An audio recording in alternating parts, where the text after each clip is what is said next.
Gustavo Cerbasi é um escritor, consultor financeiro, professor, palestrante e administrador brasileiro, nascido em 24 de abril de 1974. É casado, tem 3 filhos e reside com sua mulher no Brasil. Aprenda um pouco mais sobre como enriquecer com inteligência financeira.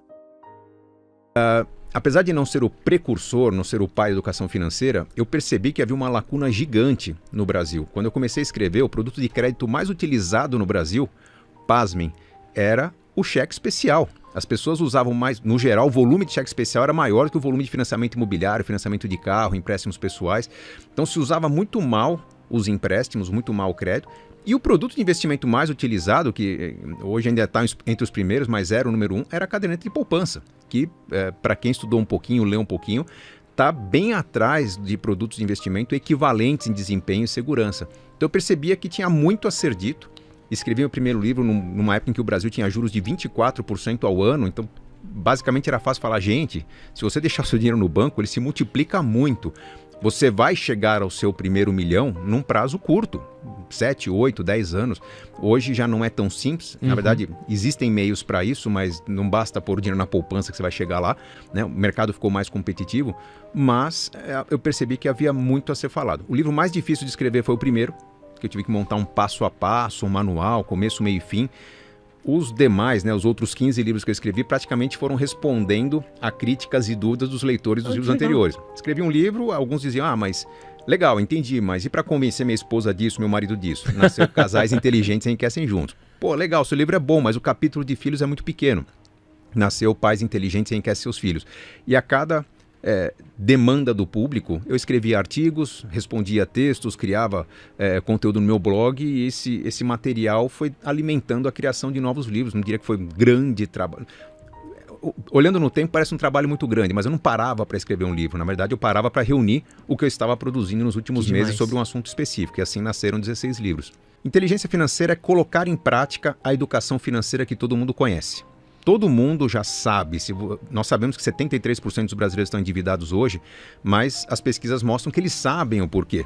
Porque caiu a renda e não tinha reserva de emergências, porque o custo fixo está muito elevado, porque comprou muito a prazo.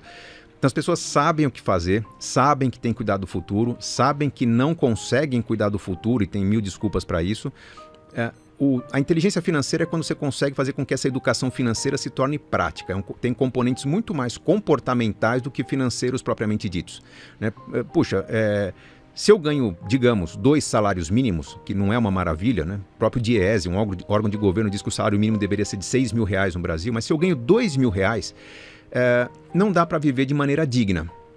Não dá, nas grandes cidades brasileiras. Mas será que se de repente eu tivesse um pouco mais de mobilidade, ampliasse meu leque de possibilidades, imaginasse onde que as pessoas que ganham R$2.000 por mês no Brasil vivem bem? Porque tem pessoas que vivem de uma bolsa auxílio do governo que vivem muito bem com R$400, R$500. Com R$2.000 dá para viver excelentemente bem no lugar onde você tem um rio passando no fundo de casa, você pode plantar seus próprios frutos, criar suas galinhas. Então, onde que vivem bem as pessoas que ganham R$2.000? Ou onde que pessoas que fazem o que eu faço conseguem renda maior que eu consigo numa grande cidade que tem muita gente competindo. Então, a inteligência financeira ela traz umas provocações que não é simplesmente um serviço de coaching, né? É eu parar, pensar, organizar as ideias, entender onde é que estão as limitações do meu plano, das minhas escolhas de vida e começar a moldar minha vida com um pouco mais de independência. Tem a ver com sobrevivencialismo, não depender do governo, né? Então, se a conta de energia está muito cara, o que eu faço para gastar menos energia, para gerar minha própria energia? Se o carro está muito caro, como é que eu faço para me transportar gastando menos? Então, a inteligência financeira tem a ver com qualidade das escolhas. Não é simplesmente fazer as contas do quanto poupar por mês durante quanto tempo, em quanto tempo eu consigo me aposentar. Tem muito a ver com criatividade e comportamento. Bom, tem alguns equívocos que eram cometidos e foram corrigidos, alguns que continuam sendo cometidos. Primeiro, a falta de educação financeira é o problema número 1. Muito se aprendia sobre português, matemática, história, geografia, enfim, conteúdos que são importantes, mas que com falta de instrumentação, equipamentos, estrutura na escola, até projetos de vida. Quando você não coloca um conteúdo interessante num projeto interessante, ele não decola. Então, o fato de não ter na escola uma visão do empreendedorismo, uma visão da realização de objetivos na vida, de caminhos do que você tem que concretizar na vida, eu não estou falando só de educação financeira, mas é um conjunto, né? Eu não tenho aprendizado sobre como viver. Vários conteúdos simplesmente servem para algumas provas, né? Provas que são com visão de curto prazo. Amanhã os alunos vão fazer uma prova do PISA, né? Sei lá, um Enem, e vão ser avaliados no PISA com uma nota muito baixa, mostram que nosso conteúdo não está virando prática. Quando se fala, precisamos ter educação financeira na escola, que já tem, começou em 2020, está na Base Nacional Comum Curricular, as crianças têm hoje na escola, não é ter aula de juros, banco, PIX, criptomoedas. É você ter, como acontece hoje no modelo brasileiro, discussão de finanças em todos os conteúdos. O brasileiro hoje cai em armadilhas porque não sabe ler contratos. Então vamos discutir educação financeira na aula de português. O brasileiro cai em armadilhas porque talvez compre produtos pouco eficientes. Vamos discutir educação financeira na aula de física, química. É como está a educação financeira. Os pais não veem hoje o módulo educação financeira, mas os filhos estão aprendendo. Havia esse déficit, já corrigimos. Tem um outro déficit muito grande, que é a falta de uma visão empreendedora, que eu acho que deveria estar na escola também. Nós cultuamos durante muito tempo a ideia de que precisávamos resgatar as pessoas que estavam em situação de grande desvantagem, muita desigualdade social. Sim, tínhamos que fazer alguma coisa. Criamos Bolsa Família, auxílio emergencial, uma série de ajudas e facilidades que eram importantes, mas não havia um plano para encerrar essa ajuda. Né? Então você dá um incentivo, você dá um presente para as pessoas. Legal, quem deu esse incentivo vai ganhar votos. Agora, quem vai ser o político com coragem de tirar o incentivo quando a família não precisa mais? Então criou-se a cultura do assistencialismo, que é muito perigosa. As pessoas às vezes vivem num lugar que podem criar uma horta no fundo de casa, podem colher aquela jaca ou aquela manga no pé, na árvore que está no fundo, mas a pessoa está preferindo ficar sentada em casa ou ficar mandando currículo, procurando emprego onde não tem emprego, porque se acostumou com a ajuda dos outros. E isso é muito perigoso. Perceba que se você for para um outro país, não sei se você já morou um tempo fora, eu já morei um tempo no Canadá, quando você imigra para um outro país, um país sério, pelo menos o país que eu morei era assim, no Canadá, você chega, se não tem emprego, o governo te dá um programa chamado Outplacement, preparação para emprego. Legal, gratuito, e se eu tiver filhos ainda ganho uma mesadinha, $800 por mês, gratuito. Só que há um compromisso. Se em um ano eu não conseguir emprego com aquele serviço que o governo me dá, simplesmente eu sou deportado, eu volto ao meu país. Então eu tenho uma pressão para colher resultados com aquele esforço que o governo me dá. Aquilo faz com que a empregabilidade aumente bastante, o desemprego fique baixo, o governo consegue absorver uma série de imigrantes. Então há uma contrapartida, não é simplesmente uma doação, tira do rico e dá para o pobre. Nós precisamos tirar dos ricos e ajudar os pobres para que os pobres fiquem ricos, e não para que os pobres continuem dependendo dos ricos. Esse é um grande buraco que nós temos no Brasil hoje. Não faltam soluções, não faltam produtos. Se eu quero dinheiro emprestado, tem recurso barato. Muitas vezes, por falta de conhecimento, vai acontecer uma situação em que eu vou tentar financiar qualquer coisa. Pode ser minha casa, pode ser meu carro, pode ser meu curso no financiamento educacional. Posso financiar um equipamento qualquer. Quando eu evito financiamento para fugir das dívidas e tento pagar à vista, assumo prestações, o financiamento custaria mais barato que o empréstimo. Mas eu não tenho um plano me dizendo que eu devo financiar algo, mesmo quando eu tenho dinheiro, né? Então eu evito um financiamento e quando eu assumo prestações e lá na frente alguma coisa dá errado, eu não consigo fechar o orçamento, eu recorro a empréstimo. Empréstimo é sempre mais caro que financiamento. Tem pessoas que não têm condições de ponderar entre empréstimo e financiamento. Cara, eu preciso da casa, eu preciso do carro, eu preciso do computador e não tenho que escolher, eu vou financiar mesmo. Só que muitas vezes a pessoa não percebe que ao assumir uma prestação pesada, ao comprometer muito o orçamento, a conta pode estar fechando hoje, mas virão elementos como imprevistos, inflação, gastos que não foram planejados, que vão fazer com que eu não consiga pagar aquela prestação. O que cabia no orçamento não cabe daqui a alguns meses. Então, mesmo que eu não tivesse planejado o empréstimo, eu acabo caindo nele. O que nós precisamos? Nos acostumar a viver um degrau abaixo, adotar um estilo de vida um pouquinho mais simples, não para empobrecer nossas escolhas. Vamos supor que eu possa pagar R$1.000 de aluguel. Cara, se eu posso pagar 1.000 de aluguel, o ideal é pagar 800. 800 eu vou morar num apartamento, numa casa talvez menor. Mas morando numa casa menor, eu ainda tenho a verba de 200 por mês para talvez a cada final de semana tenho R$50 para sair de casa e curtir um circuito cultural, fazer uma experiência, participar de um curso, fazer uma pequena viagem, que vão contribuir para o meu desenvolvimento profissional, cultural como ser humano. Se por outro, não, eu consigo pagar R$1.000 e eu pago os R$1.000, não me resta nada a não ser ficar fechado em casa. Vendo talvez o futebol, a Netflix, alguma coisa ali que, tô tendo algum lazer, mas não estou evoluindo como ser humano. Então, nos falta essa visão um pouco mais estratégica de diminuir o custo de vida para ter uma vida mais rica, para evoluir como ser humano, para criar mais contatos, aumentar minha renda, e daqui a pouco, com uma renda maior, eu estou pagando o aluguel de R$1.000. Não porque ele cabe no orçamento, porque eu podia pagar um de 1.250, mas eu subi um degrau, já que eu estou evoluindo na minha renda também. O que acontece é que há uma evolução nesse processo todo. Na verdade, quando você falou para minha família não tem dinheiro, as famílias hoje elas são muito mais ricas que no passado, mesmo quem vive em comunidade. Uhum. No passado, pessoas do meu nível de renda, do seu, a maioria das pessoas gastavam 80-90% da renda com comida. Nossa. Trabalhavam para pagar comida. Tinham algum conforto? Não, é só ver nos filmes, roupas eram herdadas, né? Casa passava de pai para filho, as pessoas não compravam casa como a gente compra hoje. Hoje, mesmo quem ganha muito pouco tem o seu celular. Uhum. Como todo mundo sabe, a capacidade de um telefone celular é maior do que os computadores que levaram os astronautas para a Lua, né, em 69.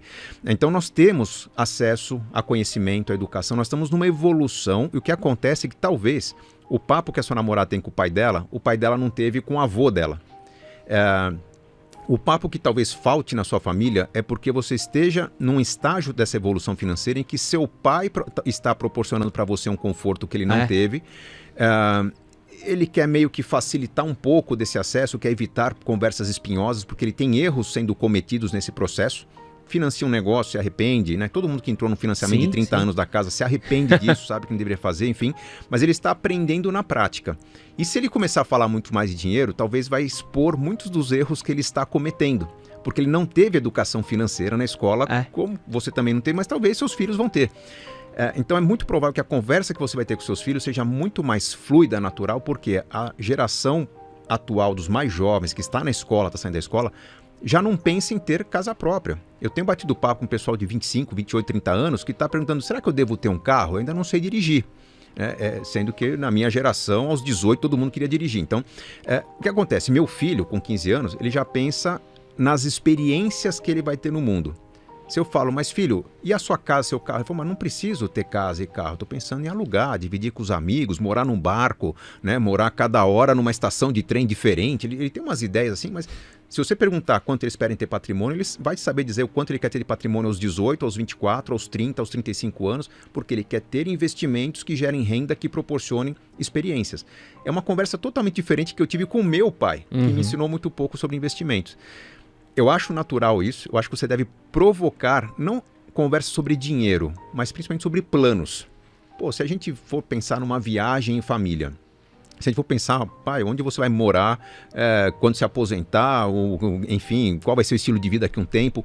Quando começa a falar sobre sonhos, naturalmente começa a falar sobre caminhos alternativos, sacrifícios que podem ser feitos, como investir para aquilo acontecer. E essa conversa ela evolui num crescente exponencial. Quanto mais você fala, o conhecimento mais se multiplica. É natural. O que eu faço no meu trabalho é provocar as pessoas a conversar mais sobre dinheiro. O livro Casais Inteligentes Enriquecem Juntos basicamente diz, falem sobre o assunto, ponham duas cabeças para pensar junto, que vocês vão encontrar soluções melhores do que cada um pensando sozinho. E isso tem que acontecer. O dinheiro nos dá poder. Certo. Se há uma conversa sobre dinheiro, se há uma conversa franca, há uma tendência de equilíbrio de poderes. No meu livro, que não é tão conhecido, também um livro sobre casais chamado Os Segredos dos Casais Inteligentes, eu falo que numa relação a dois, 1 mais 1 é igual a 3. Há 3 interesses que devem ser respeitados. O interesse de um, o interesse do outro e o interesse comum aos dois. 2 erros não podem ser cometidos. O primeiro erro é quando só se fala do nós. Né? Somos casados, nós temos que nos aposentar, nós teremos filhos, nós cuidaremos dos filhos, a faculdade dos filhos, se um de nós faltar, qual vai ser a proteção, enfim, mas tudo no nós. Por que não se pode cometer esse erro? Porque tem um eu em cada lado que está sendo frustrado aí. Eu gosto de montanha, você gosta de mar, eu gosto de família, você gosta de amigos, eu gosto de dançar, você gosta de praticar esportes. Normalmente num casamento há uma tendência desses 2 eus morrerem logo no começo e começar uma vida em que nós temos que ter a casa própria, nós temos que receber amigos, nós temos que evoluir, enfim, pagar as contas. Esse é um erro comum. Tem um outro erro muito comum que tem que ser evitado, que é só se falar do eu. Eu tenho meu dinheiro, ele tem o dinheiro dele, eu cuido do meu futuro, eu não sei quanto que ele tem, eu tenho o dinheiro do meu happy hour, ele tem o dinheiro do happy hour dele, enfim. fica só no eu, dificilmente esse casal consegue falar sobre nossos filhos, né? Porque a vida está competitiva, tá? Um buscando sua carreira, outro buscando sua carreira também, seu lazer. Nunca se consegue juntar planos, toda conversa sobre ter ou não ter filhos é meio espinhosa, qualquer conversa sobre, mas vamos investir junto, vamos declarar imposto de renda junto, fica, mas por que você está com medo? Faltou o nós aí. O ideal é que haja uma construção de planos conjuntos, não importa se o investimento está junto ou separado, mas que todo o planejamento seja um só. Nós estamos juntando dinheiro para maximizar nossos sonhos de curto, médio e longo prazo. Esses sonhos incluem os meus sonhos, os sonhos dela, os sonhos do casal. E o tempo todo, se um sonho é realizado, a gente põe na sequência a priorização do sonho do outro. Enfim, a gente vai equilibrando a coisa. Quando isso não acontece, surgem as pequenas traições. Traições que, na verdade, começam na infidelidade, né? Eu cometi um erro nos investimentos, nossa, que cagada. Tinha tudo em renda variável, veio a pandemia, 6 circuit breaks, perdi meu dinheiro ali. Não vou contar, né, para não expor o meu problema. Do lado de lá, alguém poderia ajudar nas reflexões, poderia ter ajudado a investir melhor, mas como está tudo separado, a questão é que investe errado, né? Compra muito criptoativo, compra muito NFT, coisas são novidades, achava que ia ganhar, perdi dinheiro. A hora que fica claro para o outro que se perdeu muito dinheiro, a sensação que o outro tem é de traição. Mas se ele tivesse falado, eu teria te ajudado. Eu sabia que tinha como limitar essa perda, né? Ou estava devendo dinheiro pro meu pai, agora meu pai está quebrado, eu estou quebrado. Se tivesse falado antes, a gente meu tio e minha tia tiveram uma treta, que minha tia um dia foi na C&A, mas arregaçou de comprar roupa. E era aquela época dos carnezinhos, lembra que você voltava com um carnezinho? O que aconteceu? Ela perdeu os carnezinhos. E aí não achava mais o carnezinho. E aí chegou uma cartinha lá, depois de 3 meses sem pagar o carnezinho, chegou um pó! E aí começou o quebra-pau, porque é isso, né? Faltou conversar. Faltou demais, e organização, e brigas grandes começam de carnezinhos pequenos, às vezes. Exato, né? E o que você me perguntou, não fugindo da pergunta, né? Se dinheiro é o vilão, na verdade a falta de conversa sobre dinheiro é o vilão. Porque vai acontecer em muitos relacionamentos que logo no começo o casal percebe, eu tô legal com a minha grana, tô trabalhando, mas a gente não consegue fazer nada junto. Não sobra tempo pro lazer, não consigo. Quando eu tô em casa, ele não tá. Aquela coisa que, a gente não consegue ter filhos. Muitos casamentos acabam aí. Tem casamento que acaba tardiamente. Depois de 20 anos, 25 de casais separaram, por quê? Em algum momento cai a ficha do casal que eles só falavam de nós. E, de repente, ou o homem despiruca, ou a mulher fala, cara, eu tô com 50, 60 anos e nunca realizei o sonho da minha vida. Nunca vi mais meus amigos de faculdade. Né? Meu casamento tá me enterrando aqui no isolamento. E o casamento acaba. E ninguém consegue acreditar, cara, era tudo tão certinho, tudo funcionava na família. O que faltava? Faltava valorizar o eu. Então, para não ter esse tipo de situação, esse tipo de problema, tem que se entender que num relacionamento existem 3 partes. O conjunto e as partes individuais que estão ambicionando os sonhos na vida. Tem que realizar o sonho de todos para todo mundo estar feliz. Eu já fui minimalista. Certo. É um caminho para você oxigenar suas más escolhas, equilibrar o orçamento, deixar de gastar com bobagem e começar a gastar de uma forma mais inteligente, que o termo correto é essencialismo. Eu sou um essencialista. Eu gasto e gasto muito com aquilo que é importante para mim. Então, se as pessoas perguntarem, cara, quantos % do seu orçamento você gasta com lazer, viagens, que é meu lazer? Se eu falar que é mais de 50%, vai ser um escândalo. Mas é assim desde que eu ganhava 3 mil por mês. Por quê? Porque eu adotei um estilo de vida muito simples, minimalista lá atrás, que me levou a concentrar meus gastos naquilo que era importante para mim. Num dado momento da vida era com esporte, num outro momento com viagens, depois com cursos. Nunca me faltou o que era importante. Teve situação, por exemplo, eu professor de pós-graduação numa escola de negócios, chegava com o meu carrinho velho, minimalista, né? Um carro 1.0. Que carro que era? Era um Corsa Wind 1.0, sem direção Corsinha. hidráulica, aquela direção que você tinha que usar os 2 braços, virando o braço ao contrário para fazer. Um dia vai cair a bomba atômica aqui, vai sobrar só os Corsinha. Cara, eu sei que eu cheguei no estacionamento uma vez com o carro e disseram, você para ali. Eu falei, não, mas o estacionamento de professores ali, não, mas você é professor? Não, mas para no de funcionários, porque não cai bem você chegar com esse carro lá. Chegou a ver esse tipo de coisa. Por quê? Simplesmente não era importante para mim andar com um carro mais caro. Hoje eu sou embaixador de uma marca, embaixador da Audi, carros de luxo e tal, porque há uma conversa entre o meu momento de vida e o que eu considero a melhor montadora de automóveis do mundo. Mas para chegar nisso, ou seja, eu gastar mais com algo que eu gosto, que é automobilismo, durante muito tempo andei em carros populares. Então eu diria que o caminho para ser mais essencialista talvez seja você passar por uma fase minimalista, tira tudo que você não precisa da sua vida, tem o mínimo necessário, mas mínimo mesmo. Acho que a minha mudança para o Canadá ajudou muito, que durante 3 meses o único móvel da minha casa, além da mesa de jantar que a gente comia na mesa, era um puff. A gente sentava para ver televisão no puff, depois tinha que negociar quem vai ler, vai telefonar para alguém, vai ficar de pé alguém na sacada. A gente tinha um puff na sala, uma televisão e uma mesa de jantar, porque simplesmente não fazia sentido mobiliar a casa naquele momento que eu estava investindo no negócio, né? Então, uma vida ultra minimalista, mas depois, com o patrimônio crescendo, nós fomos concentrando o nosso estilo de vida em gastar naquilo que era importante para nós. Depois vieram os filhos, então a educação dos filhos virou prioridade, a gente gasta muito com a educação dos filhos, com as experiências. Então, eu sou um essencialista e não minimalista. Vamos supor, a conta que as pessoas fazem é gastar até 1/3 da renda com a moradia. Não tem porquê. 1/3 é o limite que os bancos aceitam de financiamento, mas se eu quiser gastar 5%, 10%, mas eu não consigo pagar uma moradia com 10% da minha renda. Você consegue dividir uma moradia, você consegue compartilhar uma moradia. Antigamente não, mas se for para morar numa república, dividir com 2, 3 irmãos, morar num puxadinho no fundo da casa dos pais, eu consigo dividir uma moradia assim, gastando pouco. A questão é que quando você... a questão é começar da forma errada o planejamento, né? Eu ganho, vamos falar um número redondo, 10, eu posso gastar 3 ou 4 com moradia. Se você paga a moradia que você consegue, você já está morando num lugar mais sofisticado, que seria uma moradia mais simples. Talvez uma moradia maior do que aquela mais simples que você moraria. Então, se a moradia é maior, você vai gastar mais com água, mais com energia, mais com decoração. Você está num bairro um pouco melhor, o mercadinho é mais caro, o posto de combustível é mais caro, a feira é mais cara. Então, você cria um efeito cascata, né? O imposto é mais caro. Se for apartamento, o condomínio é mais caro. Então, o efeito cascata é muito grande. Errou na moradia, você erra em tudo. Quando você está com as contas desequilibradas, você fala, não, eu vou tentar reduzir meu aluguel de R$1.000 para R$800. Não é 200 de economia. Esse imóvel provavelmente vai ter um imposto menor, vai ter um condomínio menor, vai gastar menos energia, vai ter menos funcionalidades, menos decoração. Você vai gastar muito menos. Então, você oxigena o seu orçamento. Então, não é o mais simples. É o primeiro. E o mais simples? O mais simples... O cafezinho? Não é. Aí é um pecado que as pessoas não podem cometer. Eu não sei de onde saiu essa questão. Muitas pessoas acreditam a mim esse lance do cafezinho. É mesmo? No meu primeiro livro, Dinheiro Segredo de Quem Tem, eu convido as pessoas a avaliarem quanto que um cafezinho por dia custa no fim do mês. E dá uma porrada, porque você junta o cafezinho, a garrafa d'água. Na época as pessoas liam jornais, revistas. Então junta tudo isso, dava algumas centenas de reais. Eu não convidava as pessoas a cortarem um cafezinho. Foi você que inventou o cafezinho? Será que Meu livro é de 2013. Eu talvez seja o primeiro a citar o cafezinho. Mas o que eu falo no livro Dinheiro Segredo de Quem Tem é que se você não percebeu o valor do cafezinho, você que ganha R$3.000 por mês, você gasta 800 de aluguel, 300 com transporte, 300 com mercado. Você acha que está sobrando R$200 na sua conta e não está.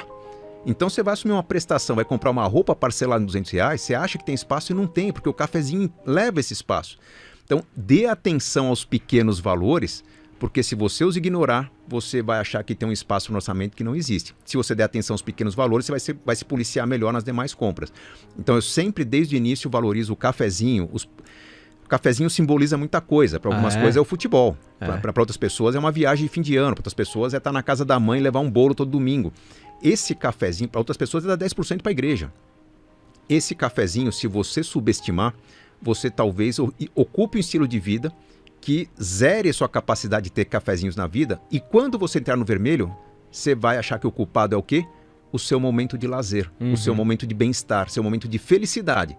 Então a felicidade passa a ser proibida na sua vida, porque o que era permitido era casa, saúde, transporte, alimentação. Não, gente, nós não somos relógios. Né? Então, não, na verdade, o mais simples de cortar é aquilo que é acordado em família. Quando você mora com uma pessoa, aquilo que é combinado. Vamos fazer um sacrifício? Vamos tirar algum tipo de assinatura, vamos tirar uma decoração, vamos sublocar, vamos tirar o automóvel, por exemplo. Aquilo que você faz em conjunto é o mais simples. Por quê? Se você titubear e vacilar, desejar voltar ao que era, a pessoa com quem você combinou, a pessoa que você ama, vai dizer, não, peraí, a gente tinha um acordo aqui. Duas cabeças estão pensando junto, estão se ajudando. Então, o acordo familiar é o que permite cortes mais simples. Aquilo que você tenta economizar para preservar a qualidade de vida do seu filho, da sua esposa, do seu marido, enfim, talvez esteja criando uma ilusão, aquela traição financeira que eu falei agora há pouco, que vai fazer com que as pessoas acreditem que as coisas estão bem, quando um grande buraco está sendo criado embaixo do solo, a hora que desmoronar vai tudo de uma vez. Aí a infidelidade vira traição.